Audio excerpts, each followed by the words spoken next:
بسم الله، مرحبا بكم في قناتي. بما أن العيد قرب جبت لكم اليوم وصفة تقليدية بنينة بزاف. عصبان في الفرن بطريقة سهلة، النتيجة مضمونة، والعصبان يجي شاهي من برا متاح. خليكم معايا في الوصفة وطريقة التحضير. هنا أول حاجة نوضعو الدبارة تاعنا في قدرة ولا في طاجين، نضيفولها الملح، حبة عسل والما، ونديروها تفيض. بعد ما تفيض لنا راح نسدوها ونقطعوها إلى أضراب صغيرة. هنا هادشي يبقى اختياري، كاين اللي يبغي يقطعها، كاين اللي يبغي يحشيها، من الأفضل نقطعوها.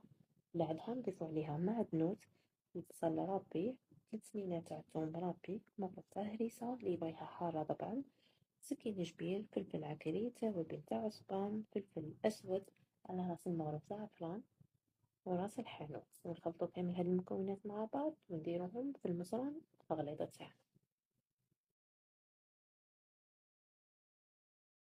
بعد ما كملت كامل العصبة نتاعي، كنت درت البطاطا والطوماطيس والبصل، قطعتهم على شكل دوائر، ودرت لهم خلطة اللي هي الحرور، راس الحانوت، فلفل عكري، زعيت زرا، الملح، كزبر حب، كركم، 2 مغارف تاع الزيت، وكاس تاع الماء.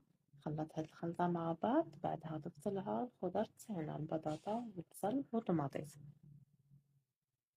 بعدها راح نوضعو كامل المكونات تاعنا في البلا، ونوضعو فوقهم العصبان ونغطيهم بالألمنيوم ونديروهم في الفرن يطيبو. وهكذا نكونو كملنا وصفتنا نهار اليوم. العصبان تاعنا جا بنين بزاف، شكله يشهي والرائحة ما نحكيلكمش.